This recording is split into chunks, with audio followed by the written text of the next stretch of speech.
Paz do Senhor, seja bem-vindo para estudarmos a nossa sequência de estudos da Palavra do Senhor. Essa palavra viva e eficaz, que tem grandes potências feitas e que através dela o Senhor Jesus e o Senhor Deus Eterno seja glorificado, porque somente Ele é digno de toda honra e todo louvor nos céus e na terra. Vamos estar estudando nesta lição da nossa escola bíblica dominical a temática, o homem do pecado. O que seria esse homem do pecado? O homem do pecado, também conhecido como o anticristo. O nosso texto áureo, ele se encontra lá em 2 Tessalonicenses, capítulo 2, versículo 8, e traz uma dimensão do que seria esse homem do pecado. Que assim nos diz a sua palavra. E então será revelado o iníquo, a quem o Senhor desfará pelo assopro da sua boca, e aniquilará pelo resplendor da sua vinda. O homem do pecado, que nossa verdade prática, o homem do pecado é a encarnação máxima da maldade, será destruído por Jesus Cristo, o homem perfeito. Ou seja, estamos tratando a questão do homem do pecado. O que seria esse homem do pecado? As Escrituras chamam ele de o iníquo, o homem do pecado, e outros têm a besta, e ele, o que é? É conhecido como o anticristo. E que nos diz o seguinte, e aqui falando desse anticristo, o que seria isso? Aí podemos perguntar, o anticristo está presente em nossos dias? O espírito dele está presente? O que está presente nos nossos dias? O anticristo está presente? Ele já está aqui em nosso meio ou ele não está em nosso meio? Esses questionamentos estaremos estudando no decorrer dessa lição aqui, estaremos esclarecendo esses pontos. Essa temática trata da questão de escatologia, mas embora seja da escatologia, como está sendo abordado nessa temática da nossa lição. Nesses últimos dias, nos diz a Escritura, que um homem ele aparecerá sendo usado plenamente por Satanás para afrontar a Deus, perseguir também Israel, esse homem chamado de anticristo. E o que seria essa figura do anticristo? É importante falarmos o que é o anticristo. O anticristo é aquele que se opõe a Cristo. E não somente isso. Ele se opõe a Cristo, mas ele quer ter honra no lugar do Messias, colocar-se no lugar dele. Isso é o anticristo, é aquele que se opõe a Deus e quer se colocar no seu lugar. E o que está em nosso meio? O que seria o espírito do anticristo? O espírito do anticristo, diferença do anticristo, o espírito do anticristo é aquele espírito que não confessa que Jesus Cristo é Senhor, que é Deus, e que ele não vem em carne. Esse é o espírito do anticristo. E com essas definições bem sintéticas, vejamos que está no nosso meio ou que não está no nosso meio. E vamos dar sequência a este estudo, porque as Escrituras, elas chamando esse homem do pecado, o que mostra isso? Mostra a personalidade maligna que existe nesse ser humano, onde que é um representante que manifesta as autorizações malignas do inimigo de nossas almas, de Satanás, de uma maneira mais plena, de todas as outras coisas, abominações, de todos aqueles tipos que se levantaram ao longo da história do ser humano, desde lá da queda até nos nossos dias e posteriormente aos nossos dias. E o que acontece?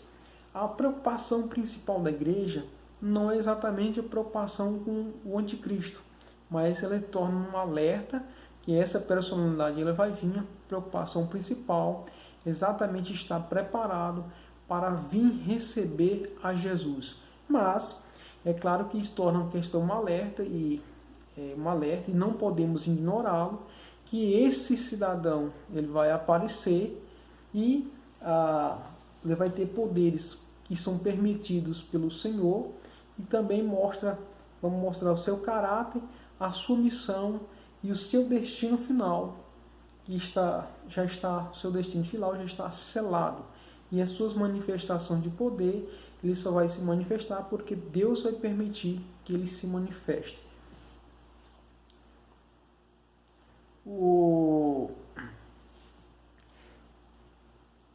E que Deus o seguinte, ele possa exatamente nos ajudar enquanto estiver aqui para combater o espírito do anticristo que está aí, que são essas pessoas que negam a existência que Jesus é Deus, que não confessa que Jesus é Salvador, que tenta negar e desfazer aquilo que o Senhor fez. Estejamos exatamente alerta, porque o espírito do anticristo, esse sim, ele tem se manifestado através de diversos atos, aqueles atos que não confessa que Jesus é Senhor e que tenta negar, as pessoas praticam a negação, e isso tem se visto comumente se manifestado ao longo do tempo, e nos nossos dias também isso não é diferente. Mas uma coisa importante que ressalto e quero dizer que Deus, ele é soberano de que todas as forças naturais, todas as forças da natureza, todas essas forças tectônicas, o Senhor, ele é o único ser supremo, ele é poderoso mais do que todas as coisas, inclusive de que o homem do pecado, de que o senhor do mal, de que o pai da mentira. O Senhor é poderoso sobre todas as coisas, sobre todos os seres, sobre tudo que existe. Ele é soberano e, portanto, nós temos que estar firmes nele, porque ele é soberano sobre todas as coisas. A Escritura nos garante isso, e realmente o Senhor é dessa forma. O homem do pecado, a sua origem. Aqui, a origem do homem do pecado, o nosso autor ele retrata desde a questão de Caim, exposendo a questão Caim, Faraó, diz que antes dos tempos bíblicos, Canaã, Lameque, Faraó, a pessoa seguinte que apresenta esse tipo do anticristo. Não é o anticristo propriamente dito, mas são anticristos, são pessoas que eles se manifestaram. A sua figura mostra o tipo do inimigo que é aquilo contra Deus. Se pegarmos a questão de Caim, por exemplo, Caim, ele matou o seu irmão, e aí que vemos o seguinte, que Abel? Abel, ele adorava a Deus, então ele se opôs, o ato que ele fez, uma adoração a Deus, uma adoração perfeita. Então, ele se opôs, exatamente isso aí, tipificando um tipo do anticristo, exatamente por essa maneira. E tem muitos outros personagens, por exemplo, o Faraó, ele escravizou um levante, lembrando que lá no tempo de Caim, não era contra Israel, mas opondo contra o próprio Criador. Faraó no tempo do Êxodo, ele escravizou os povos de Israel, e ele se usava de artifício, artimanha, primeiro para matar os filhos através das parteiras, então faziam todas as coisas que eliminar exatamente o povo de Deus que Deus tinha escolhido e tinha feito aliança com ele. Então ele queria eliminar isso, ou seja, se opondo a Deus e tudo aquilo que Deus ele fez.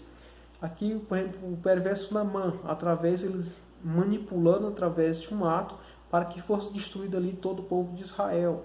Se pegarmos lá o Faraó, os Herodes no tempo de Cristo, ele preparou ardilosamente para eliminar, inclusive o próprio Jesus, ali, o menino Jesus, quando estava ali, mandou eliminar as crianças de 2 anos de idade para baixo. Ou seja, essas atrocidades são coisas que nos levantam, que as pessoas tiveram contra o Senhor, e isso mostra, isso é um tipo do anticristo. Não é o anticristo em si, mas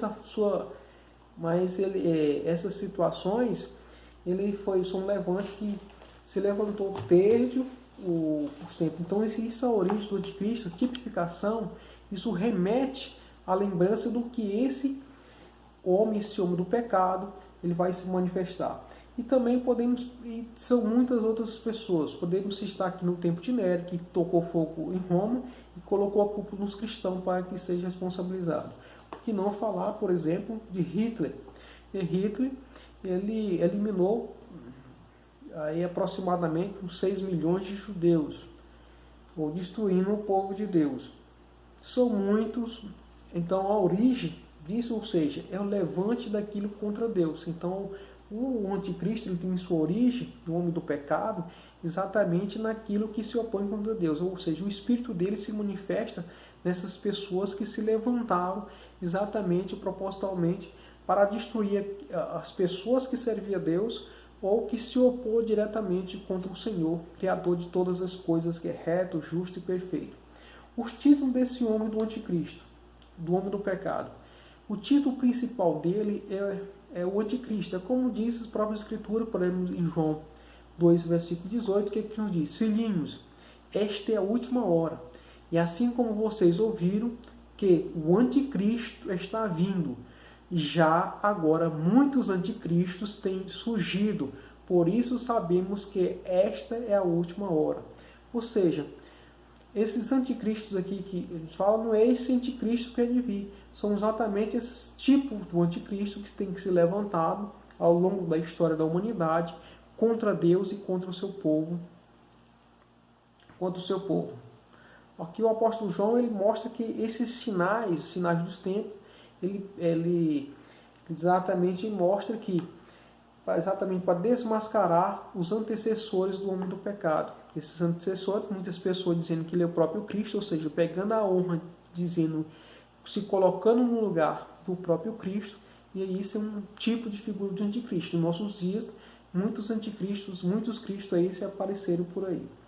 No Apocalipse, ele é trazido como esse homem do pecado, ele é descrito como a besta que sobe do mar. Que besta é essa? Apocalipse 13 e 1, o que ele diz? Vi uma besta que saía do mar, tinha 10 chifres e 7 cabeças, com 10 coroas, uma sobre cada chifre, e em cada cabeça um nome de blasfêmia. Ou seja, aí você vê exatamente as características desse anticristo, desse homem do pecado. Em suas cabeças tinha nomes de blasfêmia, ou seja, blasfemar contra Deus. Blasfemos contra Deus. Se retroagirmos lá para a questão de Daniel ele fala que ele tem um título que esse homem do pecado, ele é um príncipe que há de vir, ou seja, que viria para esse príncipe que há de vir, trazendo questão para o futuro, ou seja, esse homem do mal, ele tem esses títulos aí que elencamos. Mas não podemos realmente ficar assombrados e atemorizados por isso. Por quê? Enquanto esse homem do pecado, e o objetivo dele é exatamente ele tem que mostrar que ele despreza o pai, o filho, e aparece mentindo, aí o objetivo dele, enganar aqueles incautos. Mas Jesus diz o seguinte, que ele veio, Jesus disse o seguinte: eu vim em nome de meu pai e vocês não me aceitaram. Mas se o outro vier em seu próprio nome, vocês aceitarão. Jesus já estava alertando isso aí, porque o anticristo ele vai dizer assim, olha, para adorar ele e colocando-se no lugar de Deus. A natureza do homem pecado. Que natureza é essa? A natureza dele, primeiramente, é uma natureza extremamente pecadora. Todo tipo de pecado já vai estar exatamente ou seja, esse homem do pecado, ele é um ungido do maligno, um ungido de Satanás, exatamente, ele vai ter essas forças malignas, totalmente cheio dessas forças malignas, é uma espécie de ungido do diabo, e na sua força maligna o que ele vai fazer? Realizar muitos sinais e prodígios, induzindo as pessoas a recepcioná-lo, como se ele próprio fosse Deus, mas ele não é Deus. O que vimos lá em 2 Tessalonicenses, seguinte, que a vinda desse perverso é segundo a ação de Satanás, com todo o poder, com sinais e com maravilhas enganadoras. Ou seja, ele vem com uma enganação e fazendo sinais e prodígios, E isso vai enganar muitas pessoas.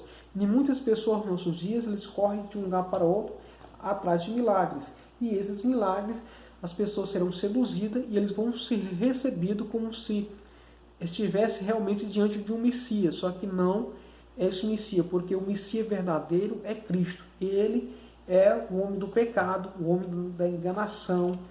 Ele não é Deus, mas quando ele vier, ele vai fazer toda essa atrocidade, a junção de todos os pecados, e ele vai fazer exatamente para que enganar as pessoas. Nele a possessão satânica vai estar plena. Toda sorte de coisa maligna vai estar exatamente nele para praticar todo tipo de blasfêmia contra o Senhor Deus Todo-Poderoso. Qual é a missão do homem do pecado? A missão do homem do pecado. Sua missão. A missão dele é bem específica. Como falamos, que o anticristo é opor-se a Deus, opor a Cristo, opor tudo aquilo que Deus fez. Ele não tem como, ele sabe o seguinte, que ele jamais, o inimigo, o homem do pecado, ele não pode derrotar Deus. Ele não tem poder para derrotar Deus. E não pode derrotar Deus, até porque nada e ninguém ele pode tocar no Senhor. Mas o Senhor pode tocar em todos. E aí, o que nos diz aqui? Opor-se a Deus, ao Criador. Ele ferozmente se opõe a Deus, aos seus santos anjos, à igreja e a Israel e os redimidos pelo Cordeiro. Essas são as coisas principais que ele faz. Satanás, ele não ignora este fato. Jamais logrará derrotar a Deus. Isso aqui não tem conversa. Como diz lá em Jó 42:2, que diz: sei que podes fazer todas as coisas, nenhum dos teus planos pode ser frustrado. Ou seja, lá o patriarca, Deus revelando para ele que Deus ele pode fazer todas as coisas e seus planos, nenhum deles sequer pode ser frustrado. Ou seja, ninguém pode tocar a Deus. Deus é que pode tocar todas as coisas. E por esta razão que ele volta contra todas as obras divinas. Tudo aquilo que Deus estabeleceu, ele pretende voltar contra aquilo. Contra aquilo que Deus fez. Ou seja, ele tenta impedir prioritariamente nos nossos dias que o evangelho do Senhor não alcance as pessoas. Que as pessoas sejam cegas, que as pessoas não recebam essa palavra, que não seja transformada. Porque ele sabe que o seu fim está próximo e ele quer que aquilo que Deus fez, o ser humano, também ele seja destruído, que tenha o mesmo fim dele, que é a destruição eterna. E por isso, ferozmente, ele se opõe aos anjos, à igreja do Senhor, a Israel e a todos os redimidos do Cordeiro. Mas ele não tem poder para vencer. Por quê? Porque o Senhor que está conosco é maior do que está no mundo. Mas isso é uma das missões dele. E o Deus de paz esmagará em breve Satanás debaixo dos seus pés. A graça do nosso Senhor Jesus Cristo seja convosco. Amém. Está em Romanos 16:20. Ou seja, o Senhor vai esmagará o inimigo. O Senhor tem poder para fazer isso. Opor-se a Israel. Vejamos ao longo do tempo o seguinte, inclusive atualmente, a oposição de Israel. O inimigo ele tentou sempre destruir Israel, tanto física como espiritualmente. Por exemplo, vamos citar um exemplo aqui da Segunda Guerra Mundial, onde os nazistas eles eliminaram por mais de 6 milhões de judeus. Tentavam eliminar o povo, varrer, destruir. Ou seja, uma missão típica do inimigo, opor contra o povo de Deus e destruir, tentar dizimar eles. Mas Deus, no período da grande tribulação, o dragão, esse homem do pecado, perseguirá implacavelmente os judeus para dizimar, aniquilá-lo, assim como fez ali Adolf Hitler, um tipo do anticristo. Isso ainda vai ser muito pior. O que nos diz Apocalipse no capítulo número 12:17? O dragão irou-se contra a mulher e saiu para guerrear contra o restante da sua descendência, os que obedeciam os mandamentos de Deus e se mantêm fiéis ao testemunho de Jesus. o inimigo ele vai estar ferozmente e vai tentar aniquilar os filhos de Israel de qualquer forma. Mas quando Jesus, mas qual é a esperança? Que quando Jesus ele voltar cheio de glória e de poder, Israel ele será salvo. Ali quando ele vem, quando o povo realmente orar, buscar o Senhor ali que no filho de Israel, ele diz assim, bendito é que orar, pedindo socorro, o Senhor lá da glória vai ouvir e vai vir e vai resgatar a descendência de Jacó. No 5. Opor-se a Cristo. Opor-se a Jesus Cristo. Opor-se a Cristo é colocar-se no lugar de Cristo. Ou seja, o que opor a Cristo? Concernente ao povo filho de Deus, o homem do pecado ele tem ele de maneira dupla. Uma, opor-se a Cristo, e outra, colocar-se no lugar de Cristo. Como se ele fosse o verdadeiro Messias e Salvador do mundo. Essas são duas coisas que a questão de opor a Cristo. E isso tem, nos nossos dias, aparecido alguns espíritos do anticristo, e são opondo a Cristo, dizendo que são o próprio Jesus. O inimigo ele tentou matar Jesus lá quando era no seu estado de criança, e lá na tentação ele tentou convencer Jesus a seguir as suas orientações, mas Jesus, pelo poder da palavra do Senhor, ele repreendeu o inimigo e foi mais que vencedor e venceu o inimigo na tentação para mostrar que ele é Senhor, ele é o nosso guia, o nosso redentor, um homem sem pecado. Ele tem duas naturezas, humana e divina. E nem na natureza humana o Senhor venceu na natureza humana e também na divina. E finalmente reuniu todos os seus recursos teológicos para destruir genuinamente a Cristo. Estudo da vida de Cristo. O que 1 João, capítulo 4, 2 e 3, o que nos diz? Ele diz o seguinte: vocês podem reconhecer o Espírito de Deus deste modo. Todo o Espírito que confessa que Jesus veio em carne procede de Deus. Mas todo o Espírito que não confessa que Jesus não procede de Deus, esse Espírito é do anticristo, acerca do qual vocês ouviram, que está vindo agora, já está no mundo. Ou seja, ele já está no mundo. Aquele que não confessa que Jesus é realmente Senhor, que ele não vem em carne, ele não procede de Deus, é o espírito maligno. E por último, o inimigo ele tenta fazer isso. Opor-se à igreja. O que é se opor à igreja? É exatamente opor para que o evangelho não alcance as pessoas, para que as pessoas não sejam salvas, para perseguir os escolhidos do Senhor. E aí como é que ele faz isso? De duas formas: trazer o mundanismo para dentro da igreja, e as mesmas técnicas que os utilizava com Balaão. Balaão, o seguinte ali, ele ensinando como as pessoas errar.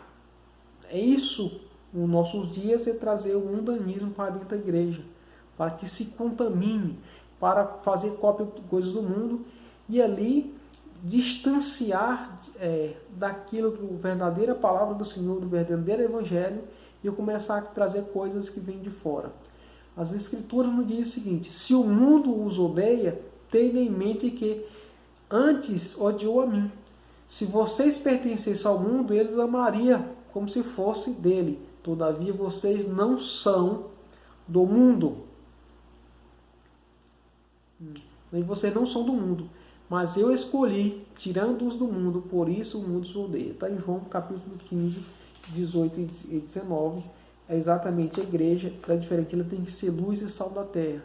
Por isso que o inimigo ele tem lutado contra a igreja. E ele tem essas táticas que usou com Balaão. Ele quer que adentre dentro das igrejas para que não testifique o verdadeiro evangelho, evangelho do reino, evangelho que salva, que transforma.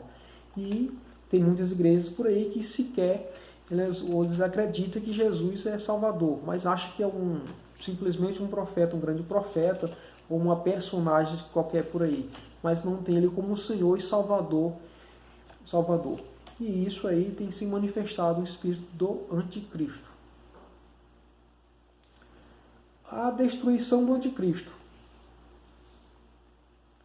O anticristo seguinte, ele será destruído. Vamos começar aqui exatamente pela sua ascensão do seu império. Tem duas coisas aqui importantes aqui, que logo após o arrebatamento da igreja, ele vai ascender. E como é que ele vai ascender? A besta e o falso profeta.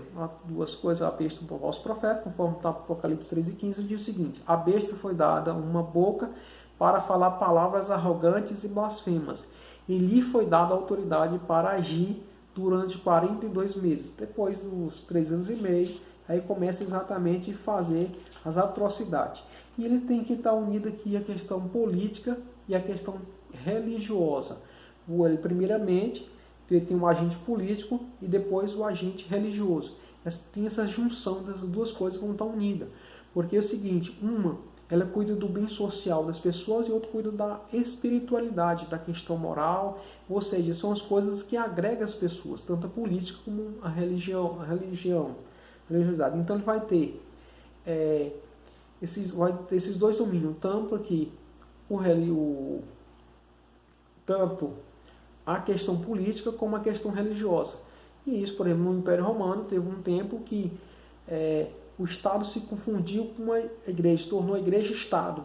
E ali passou a dominar tudo, que tinha a força do Estado e a força da igreja. Não a igreja de Cristo, porque é a igreja do Senhor, é a igreja verdadeira, a igreja santa, a igreja que é moldada nos princípios da sua palavra. O Evangelho, ele não é enganador, mas é o seguinte, o Evangelho, ele é transformador, porque é a palavra de Deus que transforma e que é viva e eficaz.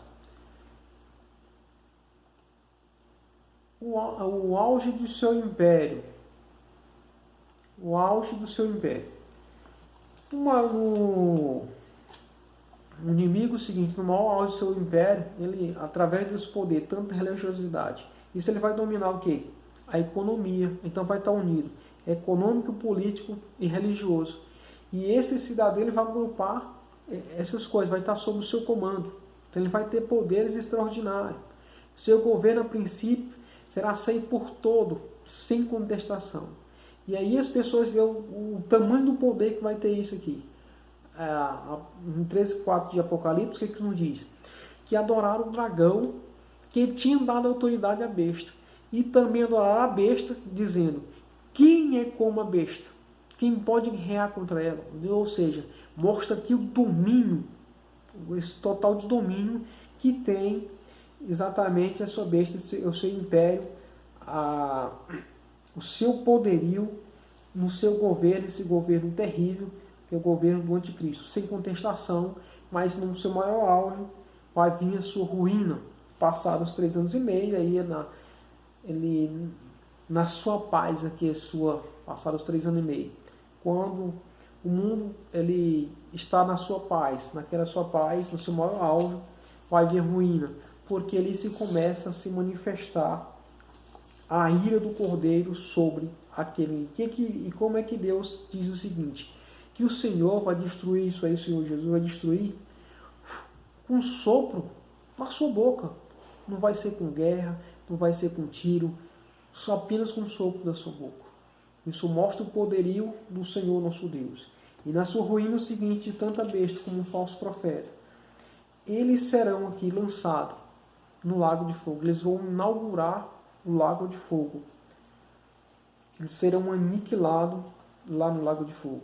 Posteriormente, onde será também lançado Satanás, o inimigo de nossas almas, após o milênio de paz. Ou seja, o inimigo de nossas almas ele será destruído. A besta e os falsos profetas, eles serão destruídos. E aqui volto a ressaltar o seguinte, que Deus é soberano sobre todas as coisas. Embora nesse momento da grande tribulação, o inimigo ele vai dar o seu último suspiro e afrontar de maneira terrível, fazer sinais e maravilhas, prodígio, milagre, mas tem uma coisa interessante, neles só pode fazer isso aí porque Deus vai permitir que se faça. E ele, seguinte, não sou ilimitado. O único que existe sim só é o Senhor, o Criador dos céus e da terra. O Senhor, o seguinte, verdadeiro, grandioso, ele vai aniquilar toda essa maldade. E aqui para nós que ficamos em alerta, porque o Senhor pode vir a qualquer momento, que estejamos preparados, e que de todas essas coisas, tanto o tipo do anticristo, ou do anticristo se vier, ele vai se manifestar, esse anticristo é a pessoa, após o arrebatamento da igreja. E aí, isso para nós, temos que estar preparados para a vinda do Senhor Jesus, e que Deus possa estar abençoando nossas vidas de maneira especial através da sua palavra. Muito obrigado por estar conosco e continue nos abençoando, transmitindo, ajudando a divulgar esse trabalho, e orando conosco. Que Deus abençoe a sua vida e que, através do nome do Senhor Jesus. Amém.